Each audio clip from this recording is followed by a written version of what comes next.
All right. Hi, everybody. Welcome to Mindful Crafting. It is March somehow. So just barreling through spring. All right. So today we are going to be talking about the patch exchange that we are hopefully doing. We'll see how many folks drop off patches. But yeah, so this is inspired by she's a multimedia artist, but she does a lot of embroidery stuff and fiber art. Her name's Erin Hogue, and I'll put her Instagram in the chat. But she started this patch swap that's on Instagram. Tons of people making patches, mailing them across the country. And I just really like that idea of making something and exchanging it with somebody. So yeah, I wanted to do that on a smaller scale with our little crafting community. So yeah, and then it is also Mend March. I don't know if anyone has heard of that. It's a project started by Kate Sekules, who is an incredible mender, stitch artist, who I will put her website in the chat too. And she's very, very talented, like ridiculously talented. But one of the things that she does is every March, she encourages people to mend whatever clothes they already have. A lot of sustainability stuff works into that, obviously. But it's also a chance to make a little patch and patch something, which is a different technique than a lot of the darning that we've done, stuff like that. So, okay. So the patch designs that I have been leaning toward, because I don't have a ton of embroidery skill as far as designs go, I've been doing the Sashiko-Inspired stitching, and I'll show you what I mean by that. Aim this down a little bit. Okay, so it's just straight stitches that, it's kind of hard to see, but they make up a design of whatever style that you're interested in doing. But it's this more geometric, as colorful as you want to be stitching pattern. So that is what I'm going to be talking about today. Whatever you want to do for your patch, if you want to, do a little complicated design, that's totally up to you. But I wanted to show you a couple of the books that we have. We have so many books on embroidery and mending and all kinds of stuff. They are very popular. Most of them were checked out. So I have these two. This is Make and Mend by Jessica Marquez. It's a great little workbook, and it's got, I'll show you, these step-by-step photos for different projects, and some patterns in there for stitching. See if I can find, yeah. So you can get really, really complicated, but you can also do just straight lines. Like you can be as simple or as complex as you want. And then this is another one I found the other day, the Ultimate Sashiko Source Book by Susan Briscoe. And this one goes into a lot of the history, a lot of the cultural context of Sashiko, which I think is really fascinating. It's decorative, but it's also meant to reinforce fabric that is super, super worn and extend its life. So I really like that. And then we get into really, really gorgeous and complicated designs. So yeah. All right. So I'm going to unpack one of the kits. Hopefully you all got kits, but if you didn't, we still have some at the desk if you want one. So I'll show you what's in here.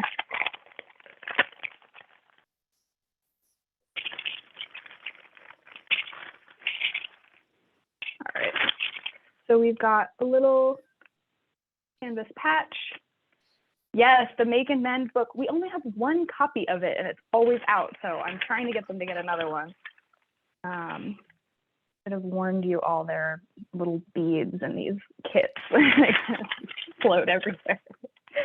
All right, so you should have 2 colors of embroidery floss and a needle.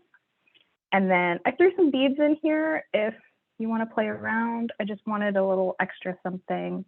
Yeah. And then I mentioned, I think in the email, but I like to just use a pencil because it's a patch. So if I'm drawing my design on the reverse side, because it'll be sewn onto something, those markings can just stay there. Obviously, if you want to draw on the front or you don't want markings to stay, there are lots of options for things like chalk. They make pens that actually, like the pen disappears when you apply heat. So if you iron it, it disappears. Anyway, things like that if you're not wanting your markings to stay, but I'll show you with these 2. I just have a grid drawn on the back of this one, and I didn't bother making it, you know, super light or anything because it doesn't show through the other side. So, and this one disappeared a bit, but same deal, just a little sketched grid. So I'm just going to do an example design. If anyone has questions or ideas or anything, just feel free to shout out. But I like the grid. It keeps me organized. And it lets me kind of see my progress as I'm going, which is, it's very calming. I don't know, working my way through something is nice. So, okay, I'm gonna aim this now. See that? Okay. So I'm just gonna draw a little rectangle on here with this pencil. And I'm staying away from the edge. These are raw edges, so I want the option of, you know, finishing the edge, or doing something with it. So I don't want to do my design super close. Even if I just keep it as this little patch, the canvas will start to pull away. So, all right, so where's my rectangle? And then if you want to use a ruler, you can. I did with this one, and I ended up with a nicer, more even grid by actually marking my distances. This one I didn't. I just sketched a grid, and it's a little wonky, but I don't mind it. So up to you how like super neat you want to get with this. Ruby, I have a question about the fabric side. Oh yeah. So which side would you use for your front? The smooth side or the side that has the like twill texture? That is up to you. I think the technically right side is the twill texture. But I actually like the way that the stitches show up on the smooth side. So that's what I picked for this one. But yeah, I think technically it's the more textured side that would be the right side. Okay, thanks. Sure. Yeah, you said that, I realized I like didn't even think about it when I started drawing. But yes, yeah, I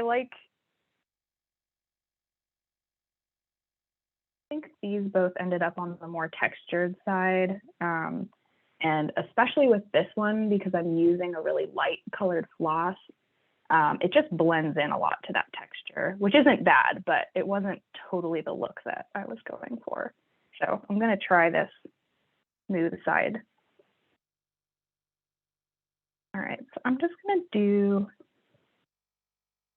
pretty wide grid here.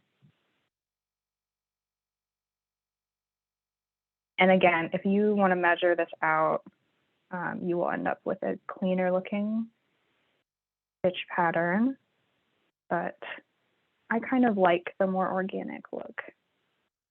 All right.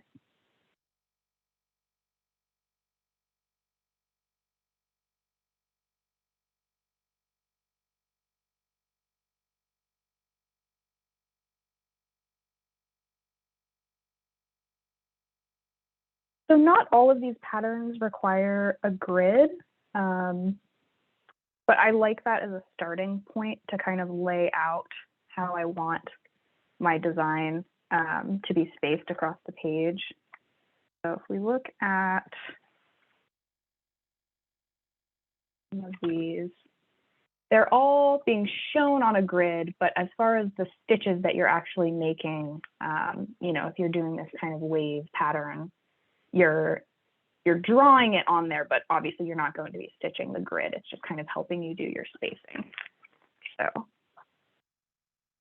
and then we do have some that are based around that grid. So these steps, obviously you're using the actual grid lines that you've drawn.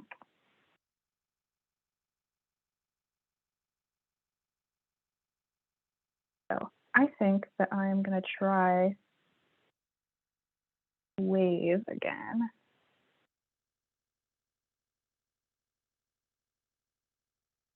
So I'm going to be doing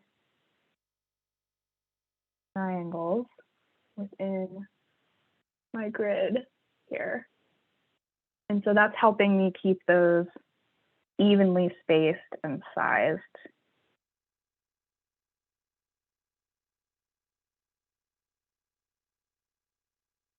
So making sure their corners are touching.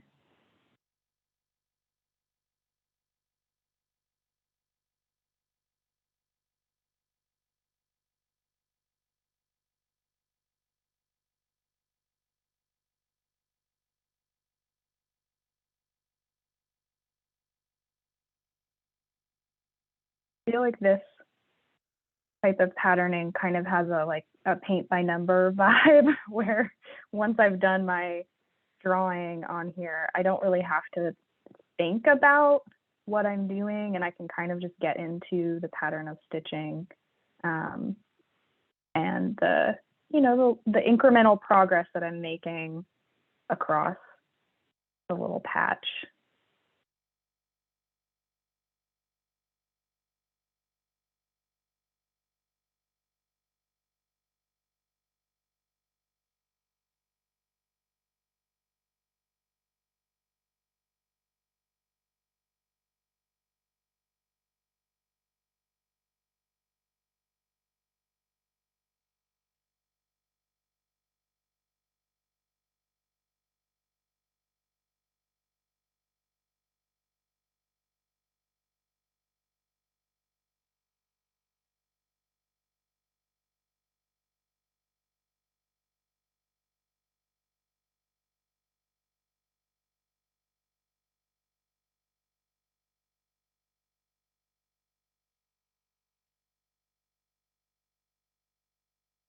Okay, so I got my design drawn on there, and it's all blending into one thing. So I'm gonna have to follow it slowly along here and make sure I'm not stitching any of my grid.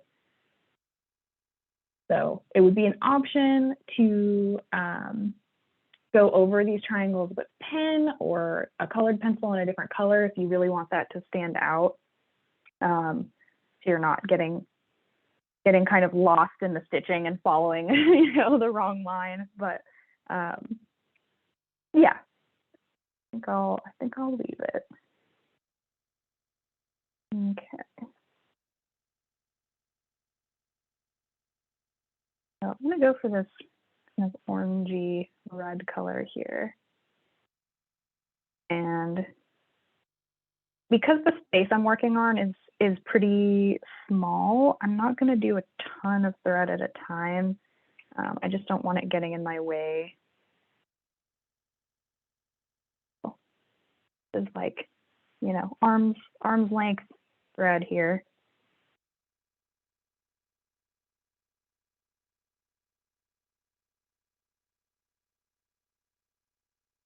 Oh, the iron pen, awesome. Thank you for that link. I can never remember what those things are called.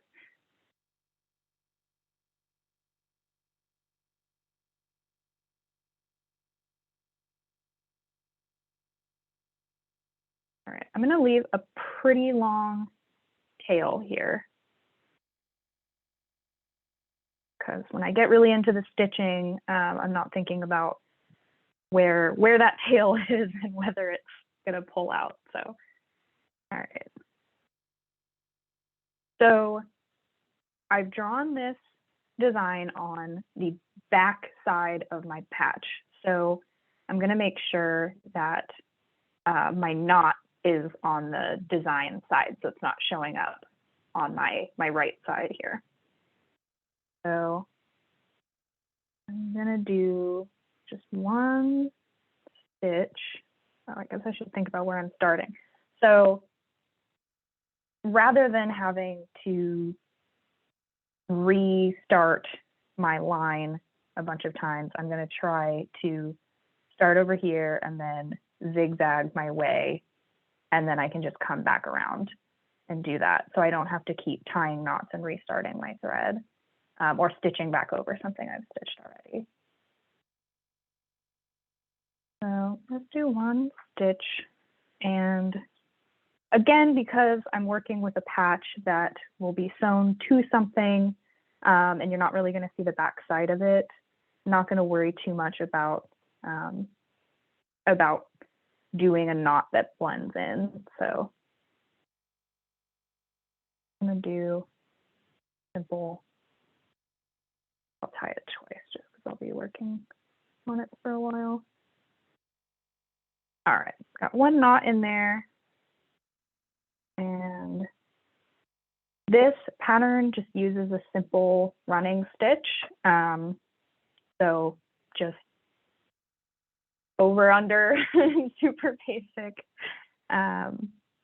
So one of the things that you want to think about is how what you're doing is going to show up on the right side, because you're looking at the reverse side the whole time you're stitching. So, and I'll show you what I mean here. So I like to do a few stitches at once. So I'm going to go down and up, but I'm not going to pull the needle and thread all the way through, and instead I'm going to go down and up again. I'm getting 2 stitches in here. You can see that. And then I'll pull through.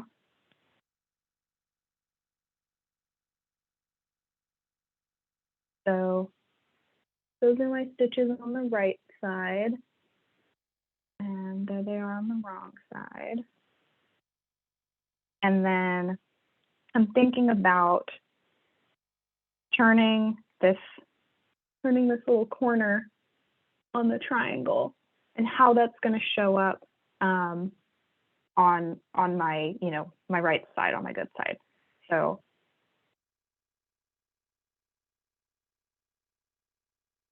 I'm making that turn on the wrong side.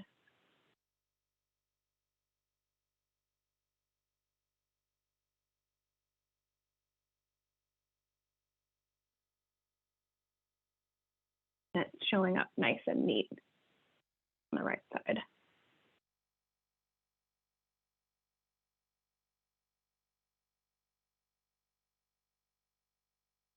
All right.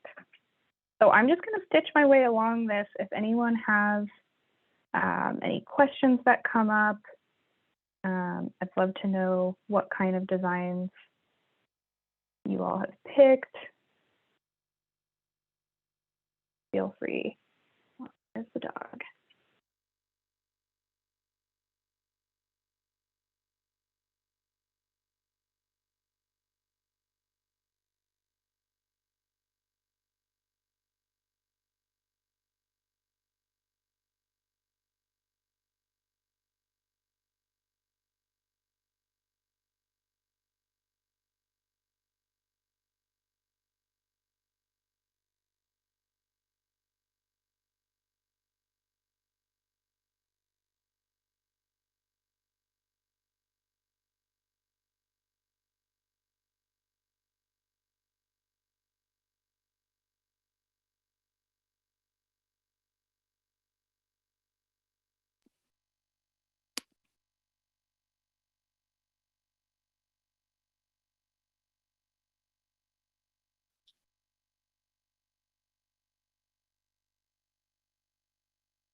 I'll just chime in, Ruby. I've never done this before, and I think it's really cool because I love embroidery, but I've never thought of doing a patch. Oh, that's So, awesome. I'm so glad you're into it. I don't think about patches that much either, honestly. But yeah, now that I have a couple, I'm excited to put them on something. yeah. So, have any of you guys done patching before or used them in any way?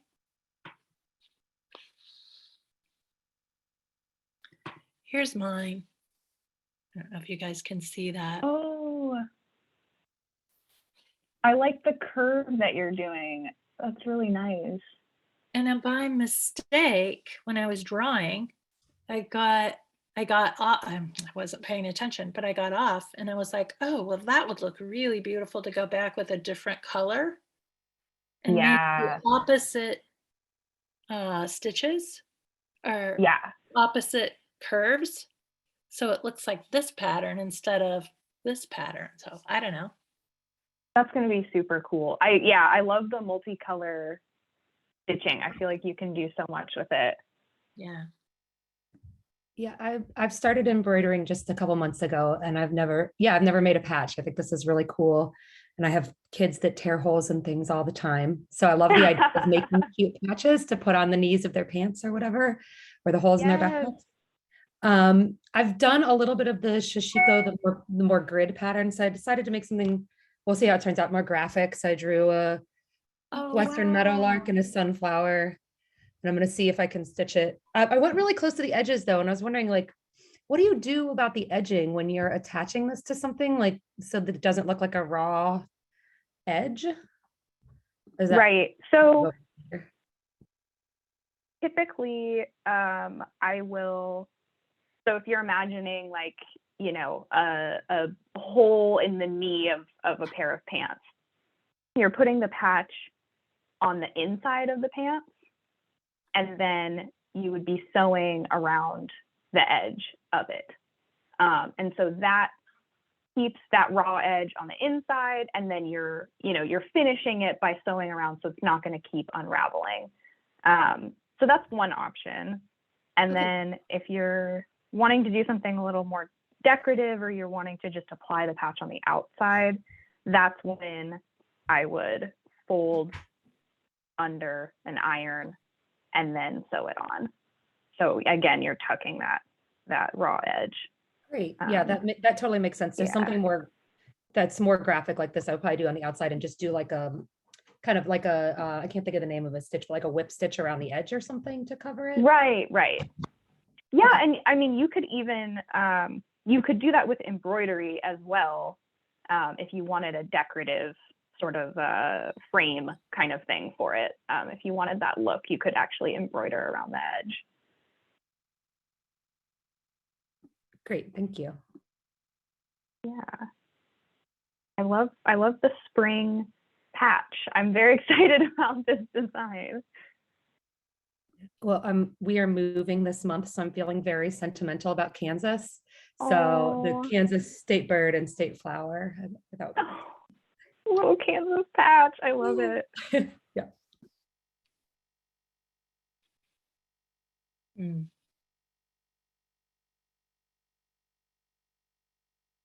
I never thought I would be sentimental about Kansas until I moved out of state, and then I was like all about it.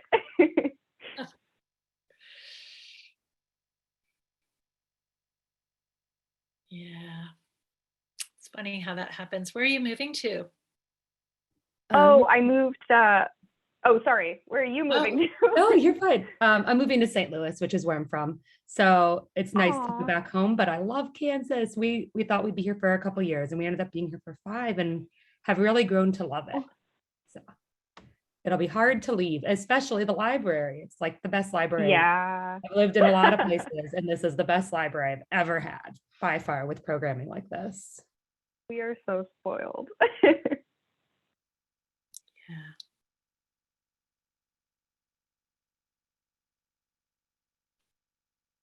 At least St. Louis isn't super far. It's a little far, but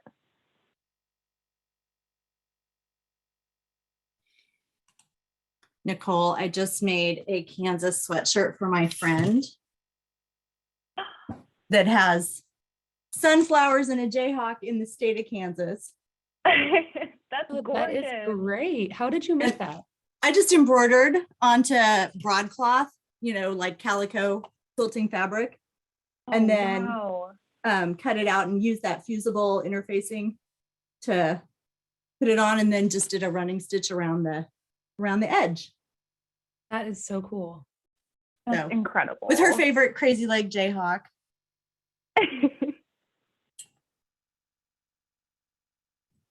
Hi, Lori. Hello, Kathy. Aiden is here. And I just texted her and said, Gabe's mom is in my crafting thing. So she says hello. Oh, yeah. Yeah. Well, it's great to see you. We need to do dinner again. That sounds awesome. Yeah. Actually, I hear that there's a young guy who is a teacher in a local school that's hosting a family concert at the Cider House tonight at 7. I never go listen to music, but I might go. Yeah. My husband is in 3 bands at the moment, and so I've been to see a lot of live music lately. Oh, Of all genres. nice.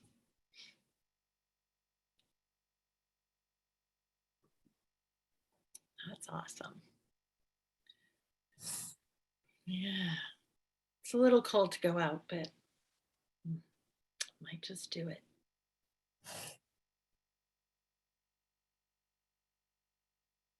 Maybe the sun will warm it up a little bit today. I'm so ready for spring. I mean, I love winter, but this is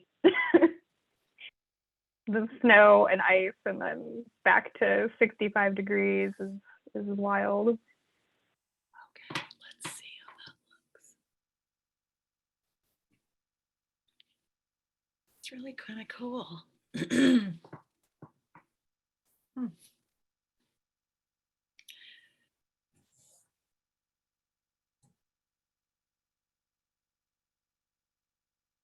Well, it's motivating to share this craft with other people, you guys, because I love embroider so much, but I have no idea of anyone I know that enjoys it.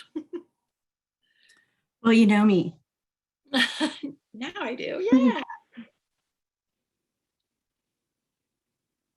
I really like I've done stained glass for a long time. That was like my primary form. And I think that with embroidery, there's so much you can do with geometric shapes and kind of that same like puzzling together in creating designs. So it's really cool. And it's much easier to do in the house than stained glass. So I feel like and you could probably apply so many, I mean, I bet you could be a painter that turns it to embroidery or whatever, but I feel like it's such a flexible art that you can really apply the patterning or like skills from other art forms onto embroidery really easily. Especially, I'm trying to learn a wider variety of stitches to allow more things. Yeah. So I only know like 3 stitches right now. So. And it's portable. Yeah. Car embroidery is one of my favorite things. Car embroidery? Oh yeah, on a road trip. I'm not driving, so I sit but if I can't read in the car. I get car sick or whatever, but I need something to do. Yeah. If I have a restless leg syndrome, and if my hands are busy, then my legs will be still. Fascinating. I'm jealous. I can't look down at anything in a car. Oh yeah. I have to look up a lot, in between, but yeah. I can knit in the car because I don't have to look down at it very much. I do that a lot too. Knit, crochet. Yeah. But I have made many a birthday party gift on the way to the party, embroidering it. That's awesome. It sounds like you must use your own patterns. Sometimes, but like that Jayhawk thing I drew, But I found a picture on the internet that kind of, that I kind of used as a basis. Because I find it's hard to find a good project that appeals to me.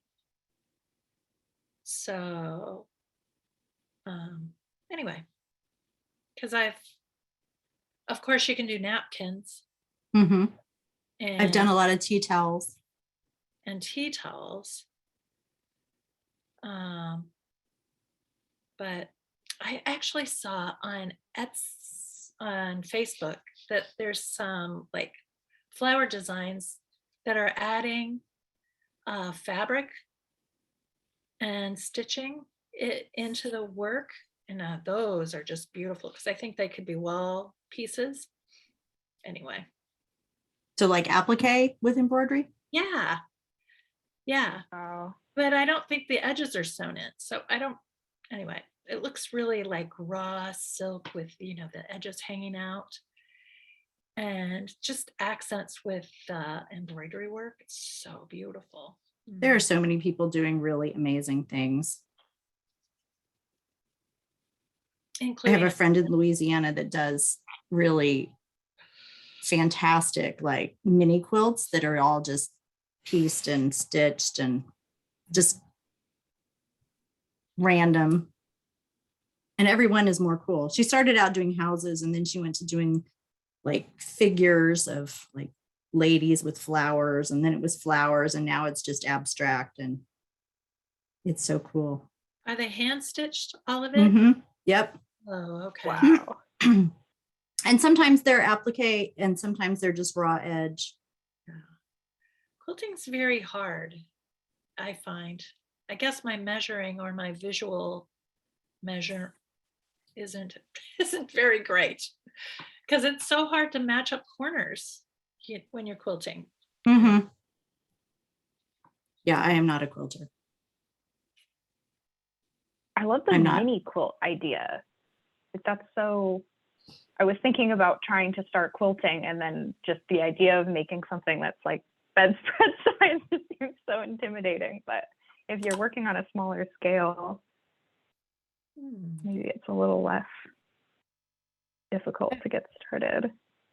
I have a friend who is, she's just starting quilting. And so for her first project, she's doing kind of a little mini quilt wall hanging with materials from the masks that she's made for COVID over the last couple of years. So wow. she's calling it her COVID quilt project.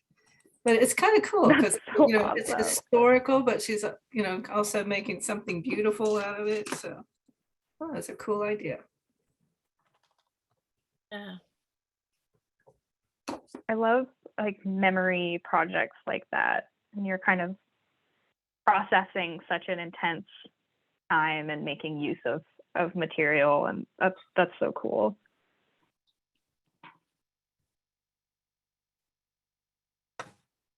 I dropped my friend's Instagram into the chat. Oh, awesome. If you're interested in looking. Wow. Mm-hmm. I love these. Oh my gosh.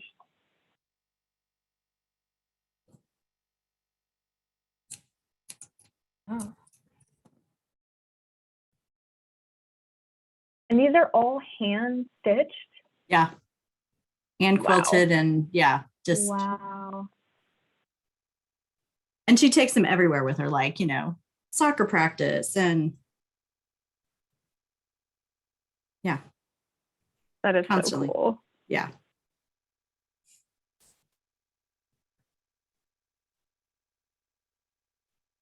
How large are these? I mean, it looks like different sizes, but. Yeah. I mean, it really depends on like, she's made like full bed size quilts, but she also does a lot of little ones. And I think she's trying to do one a week this year. One a week? Mm-hmm. That's amazing. That is so much. She, like so many of us that are creative has like a completion problem. Uh-huh. Where it gets like partway done and then she doesn't finish it. So I think she's been trying to actually finish some projects she started and then also try and do one a week that she gets from, and those are pretty small, I think, from idea to completion. Cool. Yeah, I have many a half abandoned projects lying around.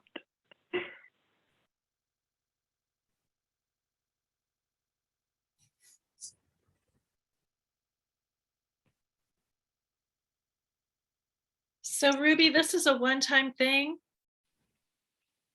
We're not going to meet up again. What do you mean? Well, so this craft, I guess I'll say this craft is a one-time thing, but we meet every month. So it's the second Saturday each month. We do a different craft. oh, really? Yeah. So it's not, so we don't repeat them too much, but it is a once a month thing. And next month we'll be doing, weather permitting, we will be meeting up in the train park near the library and doing some watercolor painting, looking at all the colors around us. Hopefully there will be some trees and flowers in bloom that we can pull some inspiration from. But yes, so we'll be meeting in person. I'm super excited about being in person again. Me too. I have never done this program in person. It's always been on Zoom. So yeah, it's really exciting. Okay. So do we need to sign up every week or just join? So I make a new event for each month's class. So they all have separate registration. And then usually I send out the Zoom link. Moving forward, as we're in person, obviously we won't have a link, but all the information about where we're meeting and what we're working on will be on the event on the library website. Okay. So next, They don't have a way for us. Oh, sorry. What's the date of the next event then? The next event, double check here, is Saturday, April 16th. So that's actually the third Saturday in April, since the month starts right on a weekend. So same time. It's Easter weekend, right? Is that, uh-oh. No, it's fine. I mean, I think is it the Saturday before Easter? Yes, it is. Yeah. Okay. Same time, 11 to 12? Mm-hmm. Okay. Listen, I have to go. It was fun to hang out with you guys all. Good luck. Yeah, thank you so much. Yeah, thanks so much. I'm excited to meet you guys and learn about it. And we'll see if I get it finished. Show us your patch. Well, here. Yeah, I want to see. No. Oh, can you see it? Yeah. Oh, wow. I love that pattern. That's so beautiful. Yeah, so we'll see. I don't know. We'll see. Kathy, there's also a Facebook group. Yes. Let me grab that real quick. So when you're done, I'll send out the link to it with the email with the recording in it. So you'll get a link to that. All right. Thank you for coming. Bye-bye.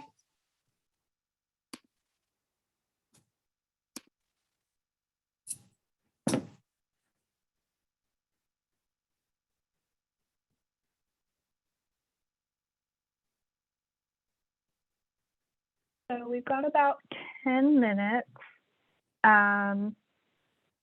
And I'll talk about the exchange portion of this. If you guys are interested in doing that, I'll set a deadline for us creatives that by the end of this month, if you want to do the exchange, bring your finished patch. If you can we can do a sticky note or something at the desk, but your name and your email can be attached to it so the person who gets it can reach out to you. And yeah, so I will coordinate that through the Ask Desk. We'll exchange patches. So.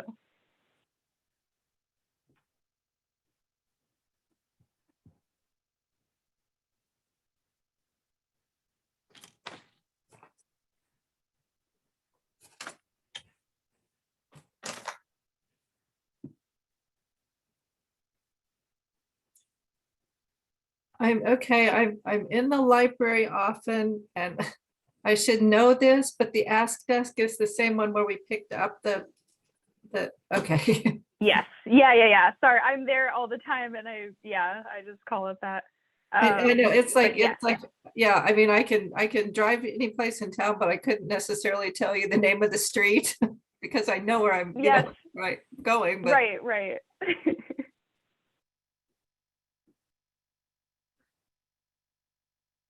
I still have to look up which one-way downtown is called what, and I work on one of them. I lived on one of them, and I've lived here for, I don't know, 30 years. And yeah, which one? Wait, which is it, Tennessee or is it Kentucky? right.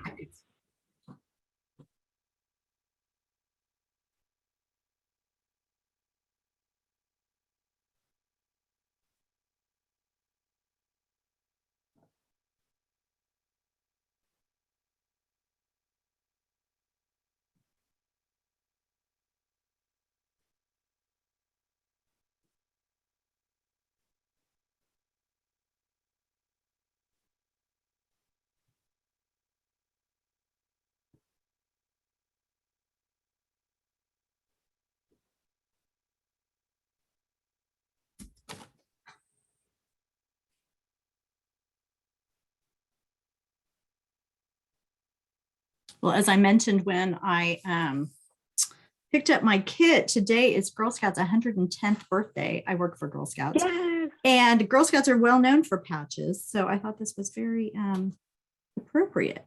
Different kind of patch. It's so cool. I could not believe when you told me that the timing was like that. Yeah. It's like you knew. I did not know that, but the universe so was conspiring. Awesome. Yes, exactly. This could be kind of a fun project for kids too. Yeah. To do something like that and then exchange.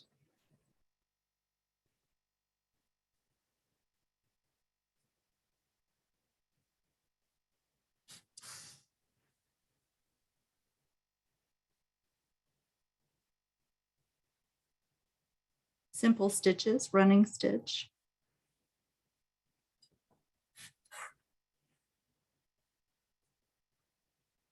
When I had a Brownie troop, they wanted to learn how to embroider. So I drew out little designs for all of them with their, in a heart. I made a heart, and then I put their first initial in the middle of it. And then just some X's at the bottom of the heart, so that they learned cross stitch, and they did a running stitch around the edge of the heart. And then they learned how to do a chain stitch for their initial. And then everybody brought a t-shirt, and we basically just what I did with that sweatshirt. We just ironed them on, and they all had a t-shirt with their initial on it that they made. So the chain stitch is the one that looks kind of like, it looks like crochet.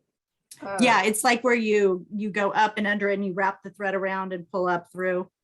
Okay. Yeah, it's the same as the lazy daisy. Like if you're making a flower petal, but instead of doing each one individually, you just keep going. Yeah, okay.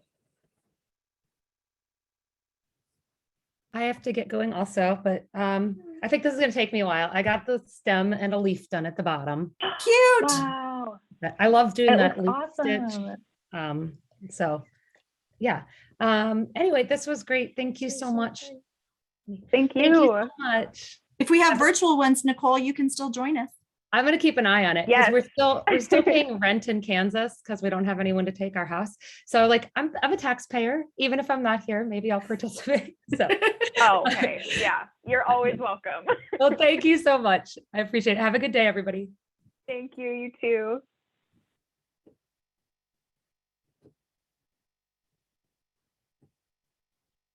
All right. I think we'll wrap up. Does everyone want to show what they've done so far on their patch? Whoa. So I started just doing circles, and I put that French knot in the middle, and then it looked like a nipple. So I decided I needed some some crossing radiuses. So yeah. You can make a boob patch. That's fine. I mean, yeah, but that wasn't really what I was going for. And I have a very bad habit of just changing gears in the middle of projects. So right now I have some my little beads kind of laid out here on top of my work. So if I pick it up, they're all going to fall apart. Oh, okay, gotcha. Yeah, I'm going to I'll try to take a picture.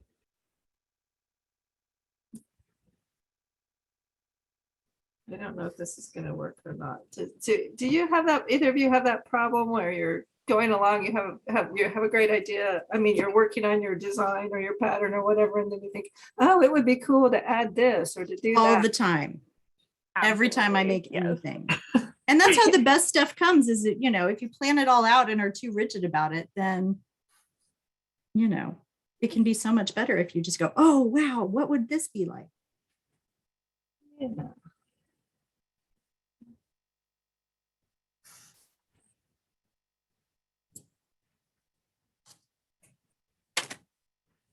I think those are the projects I abandon, is if I don't let myself change what I'm doing and kind of be flexible with it. If I'm like, it has to be this way, then I'm not as interested anymore. So I totally feel that.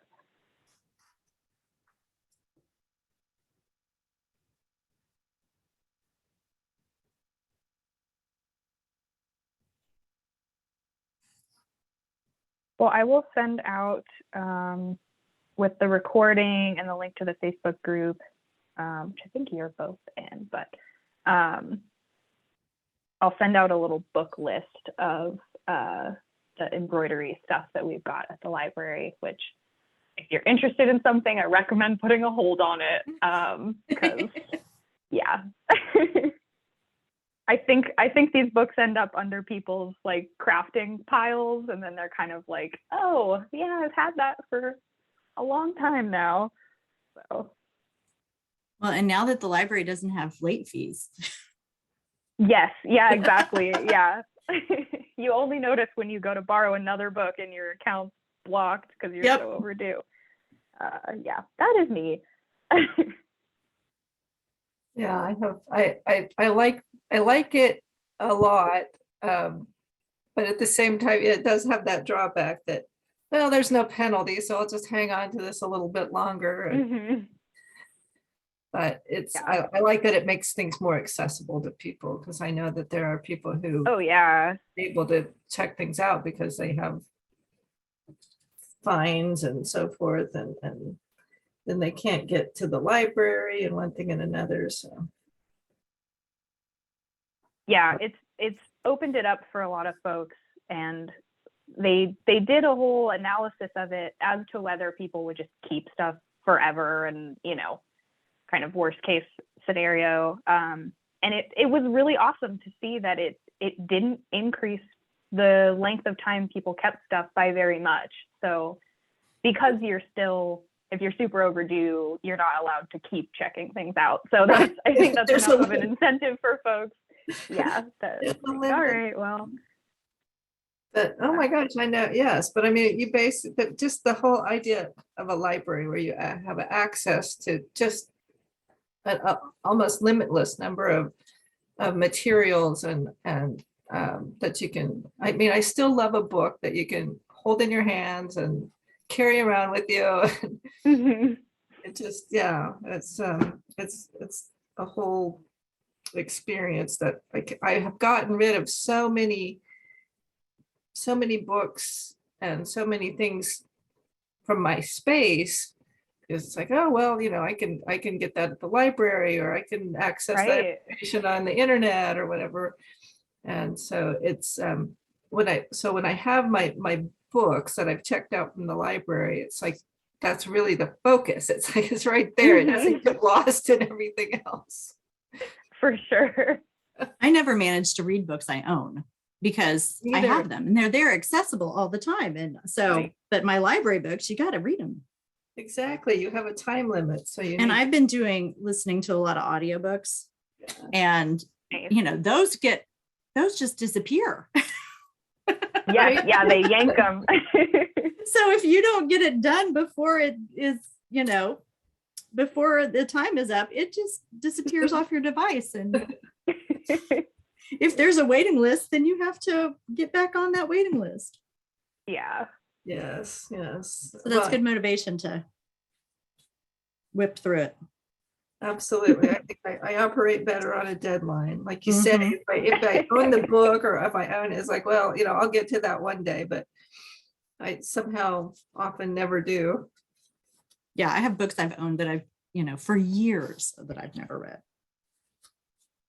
One day. I end up doing I read the library book, and then if I like it, I'll buy it. Yes. But then I just have it, and it's like, why, I'm not necessarily reading them again, but Yeah, it's very rare Added that I it to the read a book collection. twice. I did just reread because it was the Read Across Lawrence book. I just reread Oh. Interior Chinatown, which I read like a year ago. okay. So No, I just listened to the audiobook. yeah, that's what when I say read, I listen to the audiobook. How is the audiobook of it? I haven't listened to it. It's good. I liked it. Yeah, I liked it too. Sometimes with an audio books, it really depends on the reader, and I think these are good. Yeah. Good readers. Since I haven't read the print copy, I can't compare. But in things that I've actually read the hard copy and listened to the book, it can make a big difference in even whether I like a book or not. Sometimes, depending on the reader or the. I've read books that jump around a lot in time, or with a lot of characters and things going on, where sometimes with an audiobook it's harder to follow because there's you have to kind of go back and go, now wait a minute, who was that, what was going on? Right. But so I like having access to both, and I have been known to check out, and I feel like I'm hogging all the books, but then that's what they're there for. I have been known to check out that, like the listen to the audiobook and then download the ebook, so I can catch things that are just kind of go back and what's going on here. But yeah, I listen to tons of audiobooks. In fact, I hardly ever listen to the radio anymore. I know I don't listen to the radio, I listen to NPR in the morning when my alarm clock goes off, but that's it. That's it. Yes.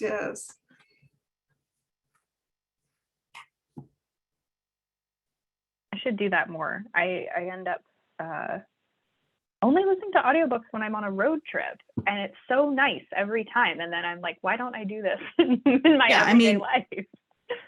It's great to listen to an audiobook while you're doing this kind of stuff, like Yes. Right. or knitting or whatever, or cooking dinner. I listen to it a lot while I'm cooking dinner. I do too. As long as I don't have to read, I have to pause it if I'm reading directions. But those tried and true recipes that I could make in my sleep. Yes. Yeah. And I listen to audiobooks a lot when I'm working, because my work is I'm working with my hands and honestly not very much with my mind at this stage. I've been doing it so long. So it's kind of nice to have that, something to ponder. And it also it helps me if I like the book, it helps me stay working when I would rather be wandering off outside or something, because it's like I want to hear the end of this, or I'll go to the end of the chapter, or whatever. Right. Yeah, for me, the only downfall of audiobooks is when I fall asleep when I'm listening to it, and then I'm like, oh wait, what was the last part that I remember? Because if you fall asleep reading a book, it just falls on your face, or you can kind of remember what the page was. But where was I? I mean, there is a timer that you can set, but oh yeah, I haven't done that. Hard to predict though. I don't do that very well. Yeah, I don't exactly. I don't know when I'm going to fall asleep, so I don't know what's good. But I actually started listening to podcasts. There's and I've been listening to it so long, I just pushed the button. I'll have to find the website, but there's a podcast that so a woman that has she takes someone from some some significant individual in history, and then she looks at the sort of the part of history that you don't get, the background, and honestly, the information is good and interesting. Her presentation, I feel a little as though she's speaking to kindergartners, although her audience is intended to be adult. So you kind of have to get over that a little bit. But they are interesting, and they're, if I fall asleep, so what? I just go back and start again, or start, it's pretty easy to find, where you were.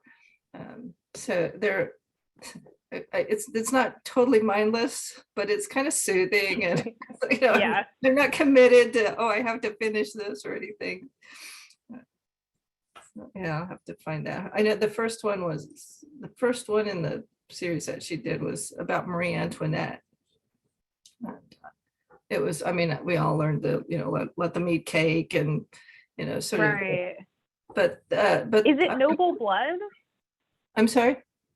Is it Noble Blood podcast? I don't know. That's not okay. But I'm always looking for new podcasts. So is that tell me about Noble Blood. Noble Blood is I think it's Dana Schwartz, and she does she talks about various royals throughout history, and does that sort of like, you think of, like, Marie Antoinette, you think of this person one way. Let's actually look at, what their life was really like, as far as we can tell. So she did one series on all of Henry VIII's wives and their various tragic endings. So that was interesting to look at. Yeah. Cool. Okay. So yeah, that's one that I'll fall asleep to for sure. That's not the one. Yeah, I've been listening to this for a while. So, like I said, I just kind of hit the tab, and it's like, I don't remember really the details. Let's see if I can find it. But yeah, I'll listen. Noble Blood. I'll look for that. It's a fun one. Okay.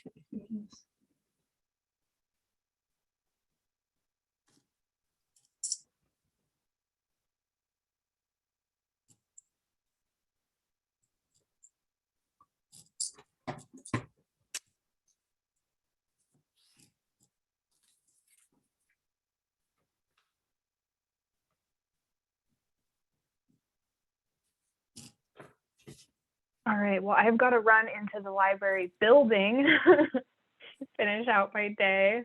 But thank you both so much for hanging out, and I'm looking forward to actually seeing everyone in person. Yes. Yeah. Well, thanks so much, Ruby. Are you going to be at the Ask Us today? Yes, I will. I have to run in to pick up a book on the hold shelf and to get my daughter's library card renewed. So if I get this finished, I'll just drop it off. Oh, wow. Awesome. Okay. So maybe I'll quick see you turnaround. later. That'll be, yeah. All right. All right. Thanks. I'll see you guys. Bye. Thanks. Bye.